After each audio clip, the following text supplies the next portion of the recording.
কালবৈশাখী ঝড়ে গাছ ও ফসলের ব্যাপক ক্ষতি হয়েছে। বিদ্যুৎ বিচ্ছিন্ন রয়েছে অনেক এলাকা। গতকাল সন্ধ্যায় হঠাৎই আকাশ কালো মেঘে ঢেকে যায়। এরপর শুরু হয় কালবৈশাখীর তাণ্ডব। সবচেয়ে বেশি ক্ষতিগ্রস্ত হয়েছে আম, লিচু ও ধানের।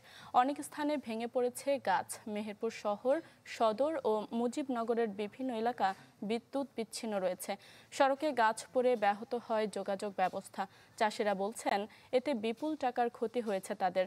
যদিও এখনো কী পরিমাণ ক্ষতি হয়েছে তার তথ্য নেই কৃষি সম্প্রসারণ অধিদপ্তরের কাছে।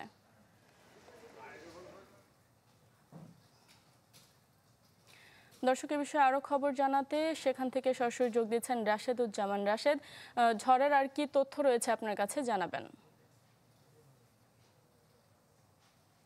আমরা এই যে গতকালকের যে ঝড়ের তাণ্ডব, সেই তাণ্ডবের পরে আমরা বিভিন্ন শহর এলাকায় ঘুরে দেখেছি যে শহর এলাকায় এখন পর্যন্ত বেশিরভাগই স্থানে বিদ্যুৎ বিচ্ছিন্ন রয়েছে। অপরদিকে আমরা যদি গ্রামীণ অঞ্চলগুলোতে বলি, গ্রামের 90% গ্রামেই কিন্তু এখন পর্যন্ত বিদ্যুৎ সংযোগ সরবরাহ করা হয়নি। আর এখন আমি যেটা দাঁড়িয়ে আছি, এটি একটি কলা ক্ষেত। আর কয়েকদিন পরেই কৃষকরা এই কলাটা সংগ্রহ করে বাজারে বিক্রি করতেন। অর্থাৎ বলা যায় যে আর হয়তো এক সপ্তাহ লাগতো। সেই কলার পুরো ক্ষেত কিন্তু একবারে মাটির সাথে নুয়ে গেছে। এখান থেকে হয়তো ২-২০টা কলার গাছ এখন দাঁড়িয়ে আছে, সেখানে থেকে হয়তো কিছুটা টাকা পাবে।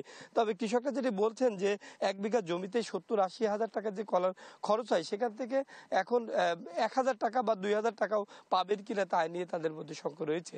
এবং এটা তো শুধু কলা ফসলের কথা বললাম। উঠতি যে ফসলগুলো রয়েছে, প্রতিটি ফসলই ক্ষতিগ্রস্ত হয়েছে চাষিরা। অন্যদিকে আমাদের যে মেহেরপুর জেলার যে হিমসাগর আম, সেই হিমসাগর আমটি কিন্তু ২২ তারিখ থেকে সংগ্রহ শুরু হওয়ার কথা ছিল।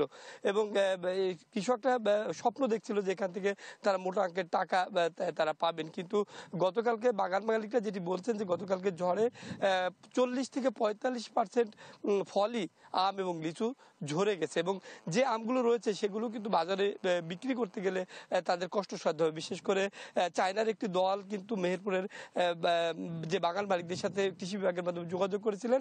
তো সেই হিসাবে সেই আমগুলো কিন্তু আর কিছুদিন পরেই চায়নাতে রপ্তানি হওয়ার কথা ছিল।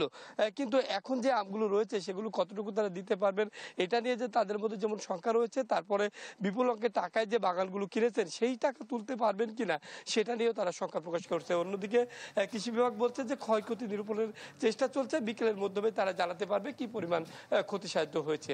তো এই ছিল কালবৈশাখী তাণ্ডবের সর্বশেষ পরিস্থিতি। শারমিন।